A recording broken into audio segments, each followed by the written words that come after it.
कैसे आप सब, आशा करता हूँ कि अच्छे होंगे, पढ़ रहे होंगे, मजे ले लोगे। After long time last episode में हमने देखा था इनर ट्रांजिशन एलिमेंट और उसमें पढ़ा हमने length and contraction and what are their reason, that is called causes. तो होप सो उसको बना लिया होगा, पढ़ रहे होंगे, मोटिवेशन आपका बहुत अच्छा खासा मेंटेन होगा, ब्लड प्रेशर 120 के ऊपर होगा। 120 के ऊपर रखना, 120 रहा तो नॉर्मल पीपल जीते हैं, 120 के ऊपर जिनका ब्लड प्रेशर होता है डेफिनेटली वो कुछ तूफानी करते हैं।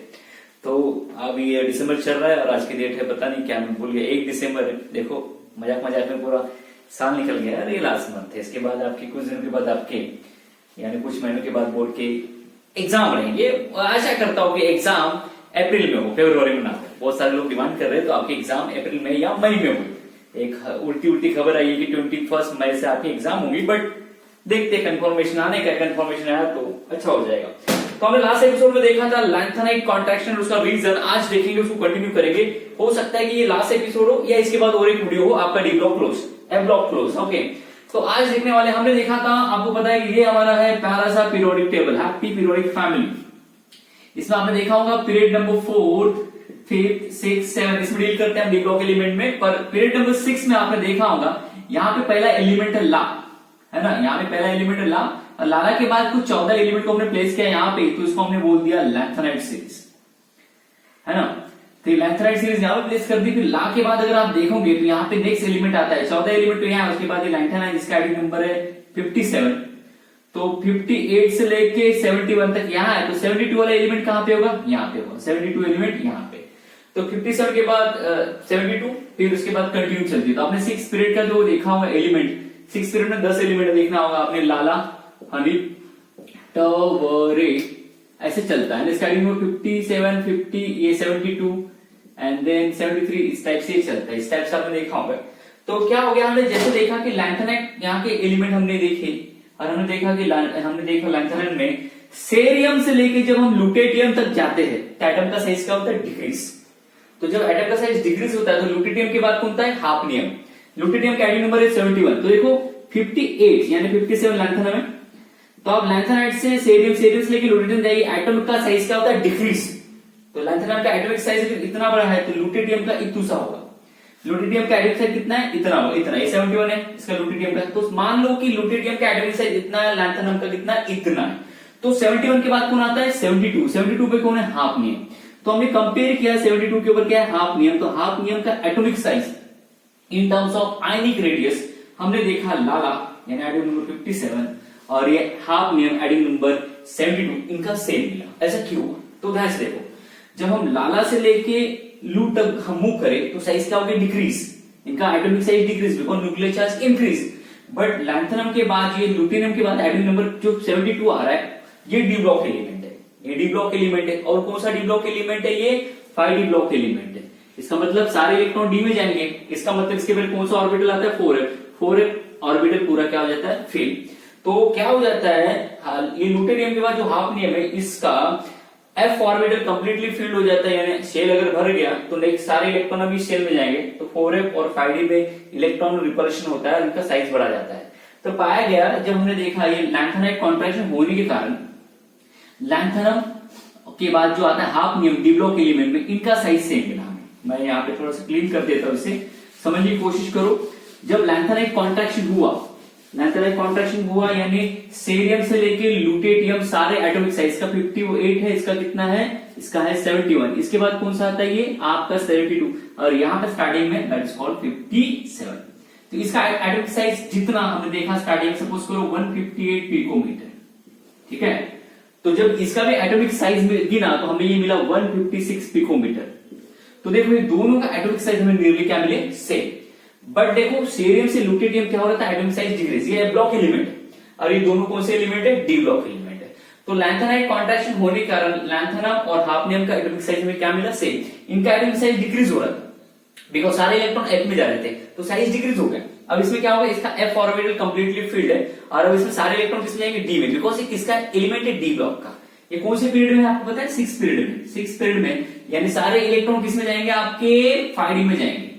5d के पहले क्या आता है, 4 है। तो 4f वाले यानी आपके लैंथेनाइट हमने देख चुके हैं। अब सारे इलेक्ट्रॉन किसमें जाएंगे, डी में। तो क्या हुआ, साइंटिस्ट ने स्टडी किया लैंथेनाइट कॉन्ट्रैक्शन होने के बाद लैंथेनाइट कॉन्ट्रैक्शन का इफेक्ट डी ब्लॉक एलिमेंट के ऊपर हुआ क्या। तो उन्होंने देखा यहाँ पे जब साइज डिक्रीज हो रहा था तो इसका साइज और ये वाले एलिमेंट का साइज क्या हो गया, सेम मिला। आपको बताना जब लेफ्ट टू राइट जाती है पीरियोडिक टेबल में साइज क्या होता है, डिक्रीज। और यहाँ पे क्या हुआ, लैंथनम और हाफनियम का, यानी इसका थोड़ा कितना है 58, इसका कितना है 56, क्या है थोड़ा 2 का डिफर है, 2 के डिफर के का मतलब साइज डिक्रीज हो रहा है, बट इन दोनों का साइज क्या हुआ, सेम मिला गया। साथ में 6 पीरियड में लैंथेनाइट कॉन्ट्रैक्शन हुआ, तो 6 पीरियड में लैंथेनाइट कॉन्ट्रैक्शन होने के कारण इसका इफेक्ट 5th पीरियड में भी मिला।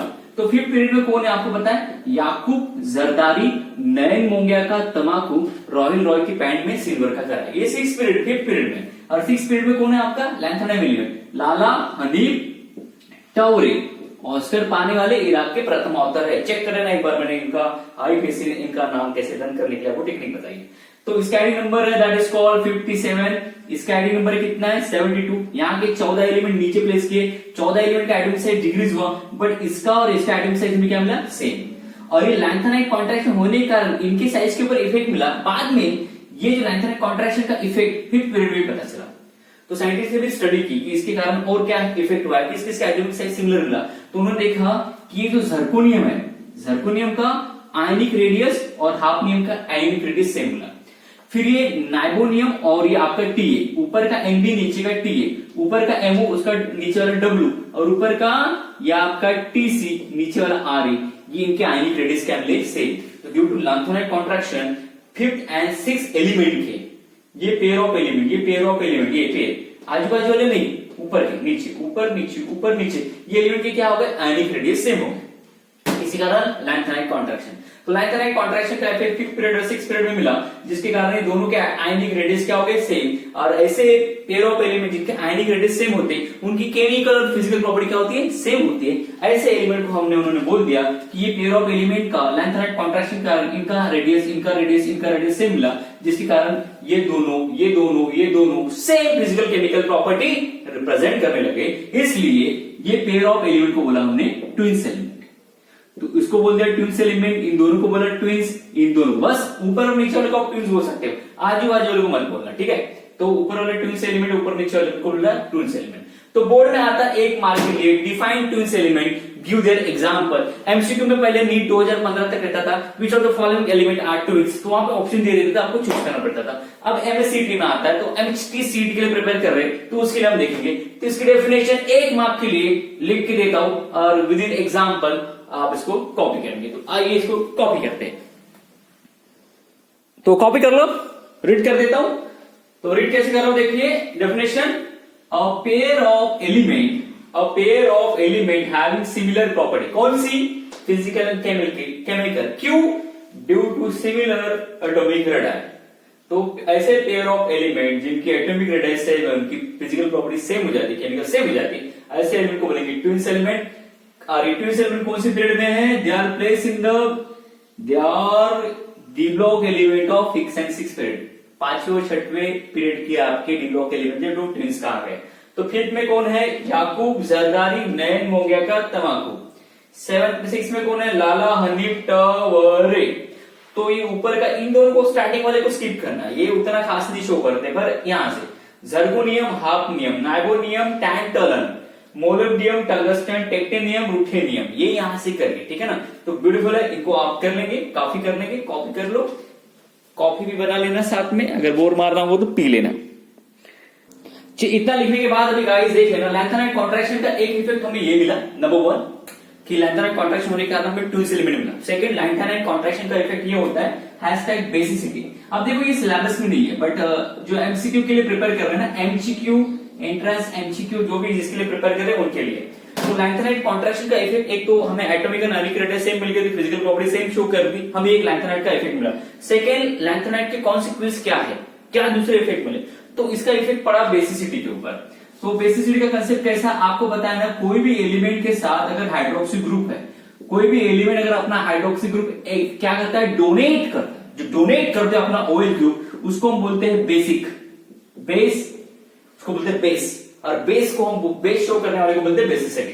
तो आपके पास है लालू की गैंग, लैंथेनाइट की सीरीज है आपके पास, ला से लेके लू, सारे के सारे एलिमेंट +3 में ज्यादा कॉमन ऑक्सीजन स्टेट है। इसका मतलब इसके पास कितने OH आएंगे, 3 + चार्ज है, तो कितने OH आएंगे, एक OH के ऊपर 1 - चार्ज, तो कितने OH आएंगे, 3। तो कैसे बोलेंगे, LnOH3, इस टाइप से नहीं।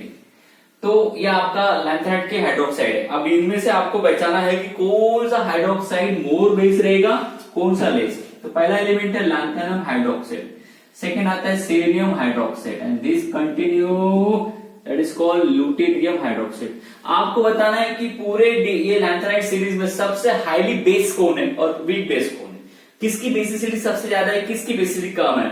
तो हिंट देता हूं, जिसका साइज सेम या जिनमें मेटल का साइज बड़ा हो, ऐसा मेटल जल्दी से अपना OH के साथ बॉन्ड तोड़ता है, और ऐसा मेटल जिसका साइज बहुत छोटा है वो नॉन मेटल के साथ स्ट्रॉन्ग बनाता है, वो इजीली अपने नॉन मेटल को छोड़ता नहीं है।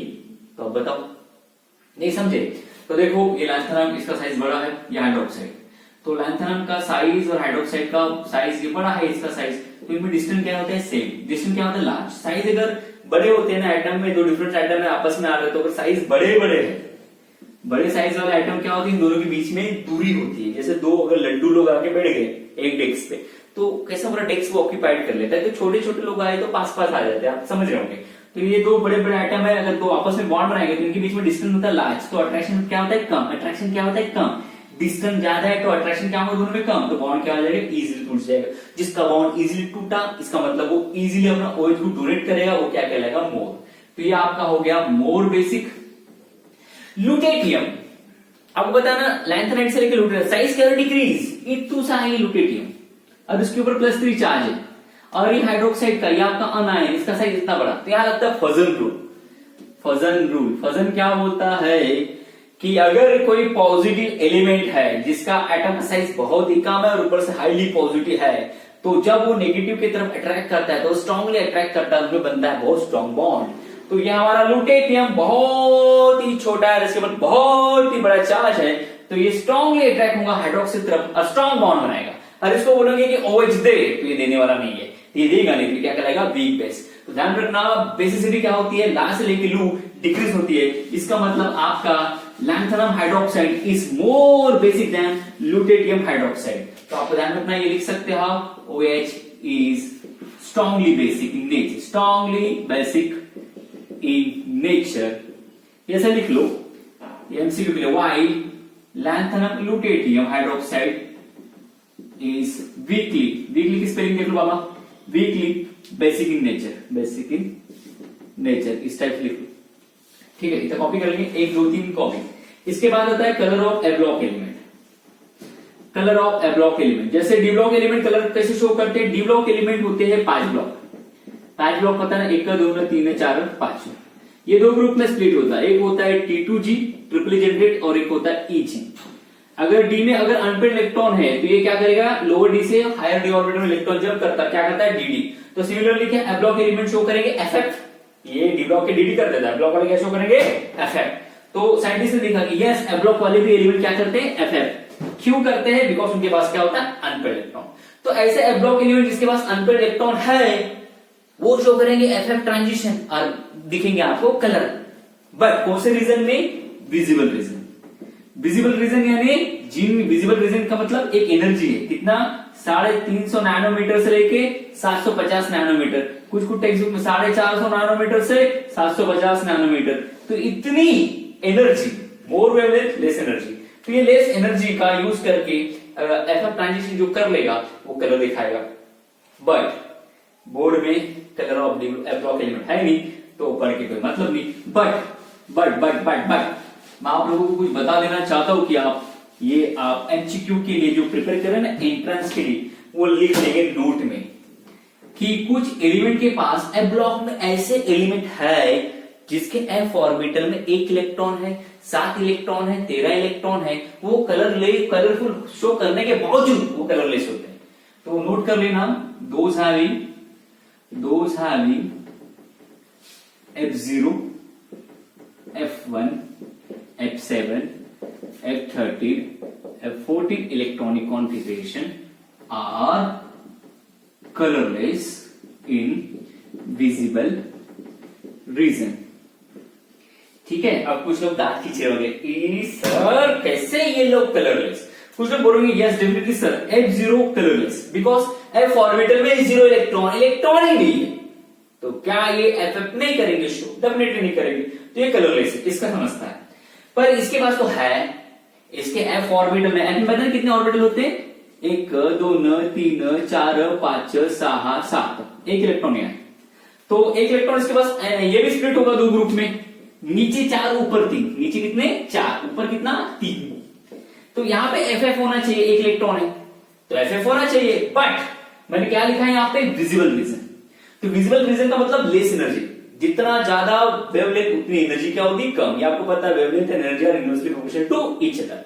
तो यहाँ पे ये F में एक इलेक्ट्रॉन होने के बावजूद ये यहाँ पे FF ट्रांजिशन नहीं करता विजिबल रीजन में, बिकॉज ये एक इलेक्ट्रॉन को एक्साइट कराने के लिए, lower orbital to higher orbital में जंप कराने के लिए विजिबल एनर्जी की रिक्वायर्ड बहुत ही कम हो जाती है। तो हमें we required more energy than visible. तो कितना चाहिए? यूवी रीजन में जो एनर्जी लगती है ना, यूवी जो अल्ट्रावायलेट रेज में जो एनर्जी वो प्लस विजिबल रीजन का अगर एनर्जी का अगर आप सम करके ये वाले F ऑर्बिटल के ऊपर गिराओ तो ये जो F1 है ये जंपिंग करना स्टार्ट कर देगा, कलर दिखाएगा।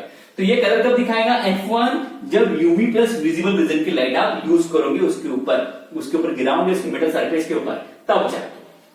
ठीक है, कलर विजिबल रीजन में पॉसिबल नहीं है। F7 में तो 7 है, तो 7 है, 1 2 3 4 5 6 7 है। 7 है, ये हाफ फील्ड है, हाफ फील्ड है, हाफ फील्ड यानी आप सारे के सारे फील्ड बराबर प्यार से स्टेबल है। स्टेबल इलेक्ट्रॉनिक कॉन्फ़िगरेशन होने के कारण विजिबल एनर्जी सफिशिएंट नहीं है कि यहां से इलेक्ट्रॉन यहां एक्साइट कर सके, तो ये भी नहीं करता। F13 देख लो, 13 इलेक्ट्रॉन है, 13 ये 7 में बांट दिए, 8 9 10 11 12 13। देखो एक इलेक्ट्रॉन है, ये जंपिंग कर सकता है, तो डेफिनेटली जंपिंग कर सकता है, एक अनपेड है, ये कुछ ना कुछ कर सकता है, इधर से उधर से इधर मोबाइल कर सकता है। तो भी ये नहीं करेगा, बिकॉज क्यों? Visible region is sufficient to excite, because यहाँ पे सारे पेयरिंग में ये अनपेड है, तो इसको यहाँ भेजना, यहाँ के इलेक्ट्रॉन को यहाँ लाने के लिए lot of energy required. F14 यानी 14 इलेक्ट्रॉन, 13 बांट दिए तो और एक बांट दिया, चौथे यहाँ पे देखो, इसमें सारे इलेक्ट्रॉन पेड है, इसमें सारे अनपेड एब्सेंट है, तो ये डेफिनेटली बेसिकली हम लॉजिक लगा के कर सकते थे, बट इनके लिए लर्न कर लेना F1 F7 F13 ये कलरलेस क्यों है? Because visible light insufficient to excite them from lower F orbital to higher F orbital. Then ऐसे एलिमेंट जिनका इलेक्ट्रॉन लॉस करने के बाद F ऑर्बिटल 1 हो जाए, 7 हो जाए, 13 हो जाए, या इलेक्ट्रॉन ना लॉस करे तो भी उनका इलेक्ट्रॉनिक कॉन्फ़िगरेशन ऐसा रहे, दे आर कलरलेस। ये नोट में लिख लेना, कॉपी करेंगे इसे, एक साथ कॉपी करो। होप सो से लिख लिया होगा। अब गाइस इसके बाद हमें चलना है नेक्स्ट, ये हो गया हमारा, हम देख रहे हैं F block element. F block में हमने 2 सीरीज डिवाइड की थी, 4f एंड 5। 4f क्लोज हो गया, उसके रिलेटेड जितना था बता दिया।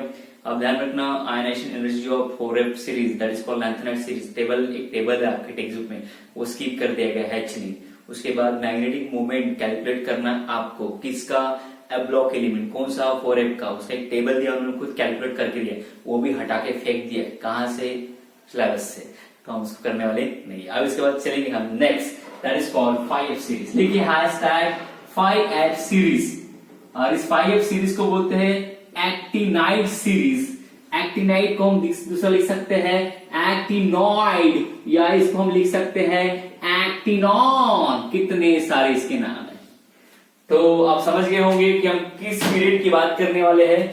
ये हमारा सा है हैप्पी पीरियोडिक टेबल, और इसमें हमने देखा था we have done it 6 period के बारे में हमने डिस्कस कर लिए, है ना।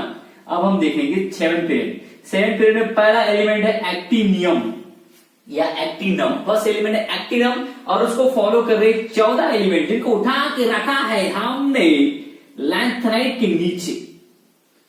दैट इज लैंथेनाइड के नीचे, यानी ये एक्टिनॉइड हो जाएगा लैंथेनाइड के नीचे यहाँ पे। That is called 5f series.